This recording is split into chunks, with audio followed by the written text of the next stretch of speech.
تو حاضرین بڑی تفصیلی باتیں ہیں، میں چند احادیث اور ایک دو بزرگوں کے الفاظ آپ کے گوشے گزار کروں۔ حضرت سیدنا عبداللہ بن عباس رضی اللہ تعالیٰ عنہ کعبہ شریف کا طواف فرما رہے تھے۔ ایک شخص آئے اور کہنے لگے کہ حضرت میں اپنی والدہ ماجدہ کی خدمت کر رہا ہوں اور ایسی خدمت کر رہا ہوں کہ میں نے کبھی ان کی نافرمانی نہیں کی، انہوں نے جو کہا میں نے وہ مانا، انہوں نے جو کہا وہ مانا، یہاں تک کہ جب ان کی عمر زیادہ ہوئی تو میں نے انہیں اپنے کاندھے پہ سوار کر کے کعبے کی زیارت کے لیے حج کے لیے لے کر آیا، اور طواف کعبہ بھی ان کو میں اپنے کاندھوں پر سوار کر کے کرتا ہوں، اور ان کی عمر اتنی بڑی ہو چکی ہے، اس کیفیت میں ہے کہ وہ اپنی ضرورت پر قابو نہیں پا سکتے۔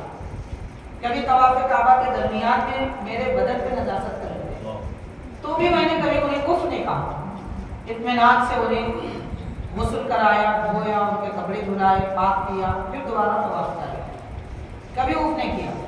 اس کے بعد کہتے ہیں کیا میں نے اپنی ماں کا حق ادا کیا؟ اس طرح میں نے خدمت کی تو کیا میں نے ماں کا حق ادا کیا؟ تو حضرت عبداللہ بن عباس رضی اللہ عنہ فرماتے ہیں تیری پیدائش کے وقت میں تیری ماں کو جو تکلیف ہوتی تھی اور جو آہ نکلتی تھی، درد سے وہ چلاتی تھی، تو اس درد کے وقت میں ایک آہ کا بھی تم نے حق ادا نہیں کیا، زندگی بھر بھی تم ان کی اس طرح خدمت کرتے رہے۔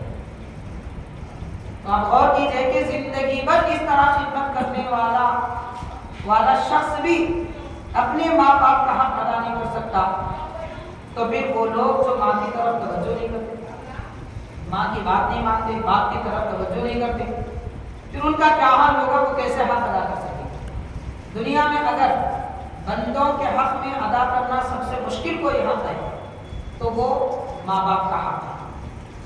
آج ہم دیکھتے ہیں کہ اکثر یہ معاشرہ، ہمارا جنریشن ایسا خرابی کی طرف جا رہا ہے اور تباہی کے دہانے پہ کھڑا ہوا ہے۔ ان کا حال یہ ہو چکا ہے، حاضرین آج ہمارے بچوں کو اپنے دوستوں احباب سے، پڑوسیوں سے، دوسروں سے مسکرا کر بات کریں گے، فون پہ چیٹنگ کریں گے، میسیجز کرتے رہیں گے اور اس میں اسمائلی ڈالتے رہیں گے، لیکن پلٹ کر اگر ماں باپ کچھ کہیں تو چہرہ ایسا بسولا جاتا ہے جیسے کہ ان کو آگ پہ جمایا گیا ہو۔ ماں باپ سے کبھی ہنس کے بات نہیں کرتے، مسکرا کر ماں باپ سے بات کرنا یہ بھی حق ادا کرنے کے راستوں میں سے ایک راستہ ہے۔ افسوس کی بات ہے آج یہ اولاد کو اور اس قسم کے لوگوں کو سمجھایا نہیں گیا کہ ماں باپ سے کیسی بات کرنا ہے۔ قرآن مجید یہ ارشاد فرماتا ہے تم اپنے ماں باپ کو اف نہ کہو، یعنی بیزاری کا لفظ، اف کیا ہے؟ بیزاری کا لفظ، گالی گلوچ، جھڑکی، یہ تو حرام ہے، اعلیٰ درجے کا حرام ہے، انتہائی حرام کام ہے، لیکن صرف اف کہنا، قرآن مجید کہتا ہے اف بھی نہ کہو، بیزاری کا ایک لفظ بھی تمہاری زبان سے نہ۔ حضور نبی کریم رحمۃ اللہ علیہ صلی اللہ علیہ وسلم نے ارشاد فرمایا کہ جس نے صبح اس حالت میں کی کہ اس کے ماں باپ اس سے راضی ہیں اور اس حالت میں وہ مر جائے تو وہ جنتی ہے، اور ماں باپ اس سے ناراض ہے تو وہ دوزخی ہے۔ تو پتہ نہیں کہ موت کب آئے گی، اس لیے ماں باپ کو راضی کر لینا چاہیے۔ اور حاضرین کرام ایک اور ایک دین اسلام کا ایک قانون یہ بھی یاد رکھیں کہ لا طاعت فی معصیت اللہ، یعنی اللہ تعالیٰ کی نافرمانی کی صورت میں کسی کی فرما برداری نہیں ہوتی، یعنی ہم وہ کام نہیں کر سکیں گے کسی کے بھی کہنے پر کہ جس کے کرنے پر اللہ کی نافرمانی ہے۔ مثال کے طور پر میں مثال عرض کرنا چاہتا ہوں، اس دور میں اگر ہمارے بچے اب ایسے ہی جیسے مسجد میں کوئی اہتمام ہوا، کوئی مولوی صاحب کی نصیحت کی بات کر لیے، بچوں کے دل پہ جلدی اثر ہوتا ہے۔ بچوں کے دل پہ اثر اس لیے جلدی ہوتا ہے کہ ان کے دل بڑے نازک ہوتے ہیں، انہیں غلطی، ہوشیاری، بدماشی یہ سب نہیں معلوم نہیں رہتی، وہ ہماری اردو زبان میں معصوم ہوتے ہیں، شریعت میں معصوم الگ ہے، اردو زبان میں ہم جس کو معصوم کہتے ہیں، بچے معصوم ہوتے ہیں، تو جلدی بات ان کو سمجھ میں آ جاتی ہے، آخرت کی بات بھی سمجھ میں آتی ہے، دنیا کی بات بھی سمجھ میں آتی ہے۔ اگر اس قسم کے بچے یہ مولوی صاحبان کی یا امام حضرات کی باتیں سن کر نماز پڑھنے لگے، ٹوپی پہننے لگے، ہوم ورک میں تھوڑی اگر تصاہل سے کام لیں کہ ہوم ورک کر رہے تھے، اذان ہو گئی، بند کر کے مسجد کی طرف آ رہے ہیں، ماں باپ کہتے ہیں بیٹا پہلے یہ کام کرو بعد میں کرو، अगर थोड़ी उम्र बढ़ जाए, चेहरे पे दाढ़ी के बाल निकल आए तो माँ बाप कहते हैं बेटा शेव कर लो, तुम्हें दाढ़ी रखने की जरूरत नहीं है। अभी उम्र बड़ी होनी है, बहुत बड़े होने के बाद में जब मरने के करीब होते तब दाढ़ी रख लेना। तो ये दीन के कामों में अगर माँ बाप बुराई का हुक्म देंगे वहाँ नहीं माना जाएगा। माँ बाप की बात उसी हद तक मानी जाएगी जिस हद तक अल्लाह ताला की रसूल पाक सल्लल्लाहु अलैहि वसल्लम की इताअत। अगर दीन और शरीयत की मुखालफत की बात माँ बाप करते हैं तो मानने की इजाजत नहीं है, मानने वाले गुनहगार। बहरहाल वालिदैन किराम, ये माँ बाप के हक के मुतालिक चलूँगा। हज़रत सैयदना बायज़ीद बुस्तामी रहमतुल्लाह अलैह सुल्तानुल आरिफीन आपका लक़ब है, आला मर्तबे पर फाइज़ है। आपके विसाल के बाद किसी बुजुर्ग ने देखा, आपको ख्वाब में देखा और पूछा, और देखा ख्वाब में इस कैफियत में कि वो जन्नत के बागों में हवाओं में उड़ते जा रहे और लम्हा भर में यहाँ से वहाँ पहुँच रहे। तो बुजुर्ग ने पूछा आपको ये मर्तबा कैसे मिला? तो उन्होंने फरमाया मेरी माँ की खिदमत की वजह से, मेरी माँ की खिदमत की वजह से ये मर्तबा मिला। तो हाज़िरीन गौर करें कि माँ बाप की खिदमत किसी बंदे को सुल्तानुल आरिफीन बना देती है, यानी औलिया के सरदार बना देती है, और ये मकाम देती है कि जन्नत की फ़ज़ाओं में वो उड़ सकते हैं। तो ये फजीलत माँ बाप का हक अदा करने में मिलती है।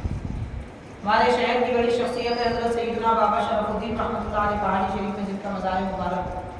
हज़रत की वालिदा माजिदा ने पानी तलब किया, सर्दियों का मौसम था, रात के वक्त में आपने पानी लेकर पेश किया, मिट्टी के बर्तन था, कुलिया थी, हाथ में लेकर पेश किया।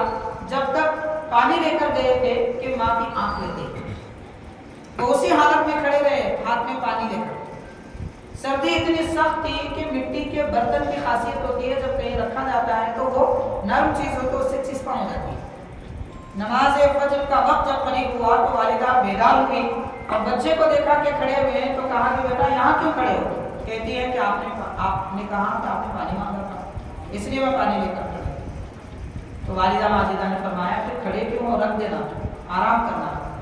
तो अर्ज करते हैं कि आपकी आँख खुल जाए, फिर आपको प्यास लगे, अगर मेरी आँख लग जाए तो आप पानी नहीं पी सकेंगी, और मुझे ये नहीं पसंद कि आप पानी पिए, पानी पीने में आपको ताख़ीर हो, और ये भी पसंद नहीं है कि मैं आपको जगाऊं, इसलिए मैं लेकर खड़ा रहा कि जब आँख खुलेगी तब पेश करूँगा।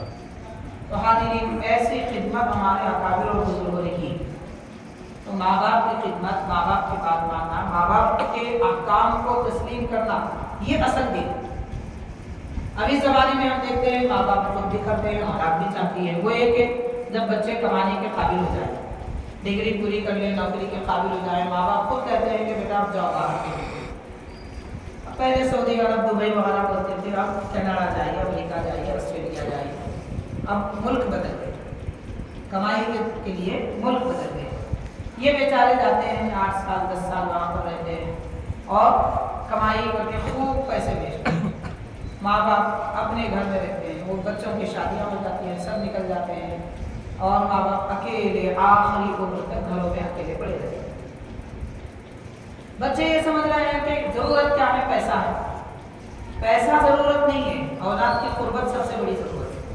माँ बाप के लिए उनकी आखिरी उम्र में औलाद की वैसे ही ज़रूरत होती है जैसे औलाद की पैदाइश के वक्त में माँ बाप की उसको ज़रूरत थी, वैसी ज़रूरत होती है। और ऐसे आखिरी अय्याम में दुनिया की दौलत के लिए, अपना फ्यूचर संवारने के लिए, फ्यूचर कोई अपना नहीं बना सकता, फ्यूचर अल्लाह ताला ने हमारा बना दिया। हमको हमारे फ्यूचर की फिक्र करने की ज़रूरत ही नहीं, सब बना हुआ है। दुनिया में आए हैं जिंदगी का फ्यूचर बनाने के लिए नहीं, आखिरत का फ्यूचर बनाने के लिए आए। तो आखिरत के फ्यूचर की फिक्र करनी चाहिए, यहाँ सब तय हो चुका है। एक बात याद रखनी चाहिए, एक बड़े बुजुर्ग थे, उनसे पूछा गया, एक साहब थे और कहने लगे कि हजरत मैं सऊदी अरब जा रहा हूँ। उन्होंने पूछा क्यों जा रहे हो बेटा? बोले मैं कमाई के लिए जा रहा हूँ। तो उन्होंने पूछा वहाँ कोई और खुदा है क्या? वहाँ कोई और खुदा है क्या? उन्होंने कहा सब हर जगह खुदा खालिक की कायनात देखी है। तो फरमाते हैं कि अल्लाह ताला ने तुमसे ये कहा है कि तुम हिंदुस्तान में रहेंगे तो पैसे नहीं देंगे, वहाँ जाएंगे तो देंगे नहीं, ऐसे भी कोई बात नहीं। तो फिर ये तमीज़ क्यों कर रहे? आप गौर करें कि मानदान यहाँ भी लोग हैं और वहाँ जाने पर माल मिलना, रिस्क बनना ये कोई लाजिम नहीं। मैं ये बात इसलिए अर्ज कर रहा हूँ कि ज़िंदगी हमेशा नहीं मिलती। जब तक माँ बाप सलामत है गनीमत समझना चाहिए, और उनकी खिदमत में जो ज़िंदगी मिले वो काफ़ी है। दूसरी बात, माँ बाप को भी ये समझना चाहिए कि औलाद हमारी आंखों की ठंडक है, उनको अपने करीब रखा जाए, उनको अपने करीब रखा जाए। अगर उन्हें दूर कर दिया जाएगा, नहीं मालूम वो कौन सी मुसीबत में गिरफ्तार होंगे, क्या क्या मामला पेश आएंगे, कैसे कैसे गुनाहों में मुब्तला होंगे। फिर जब वो तन्हाई में गुनाह करेंगे माँ बाप से दूर रहकर, तो माँ बाप के करीब दुनिया में तो रहे नहीं, आखिरत में भी नहीं रहेंगे। फिर कब अपने बच्चों के करीब रहेंगे, कब उनको अपने सीने से लगाएंगे, कब उनको अपने घर में रखेंगे। तो मेरा हाज़िरीन इकराम, ये कमाई का जो ये तसव्वुर है, इसको अपने ज़हनों से निकाल देना चाहिए। अल्लाह तबारक व तआला जिसको जो दौलत देना है, जो रिज़्क़ देना है, वो ज़रूर देता है, उसके लिए मकान बदलने की कोई ज़रूरत नहीं। बहरहाल हाज़िरीन इकराम, ये माँ बाप के हुकूक में से। अब माँ बाप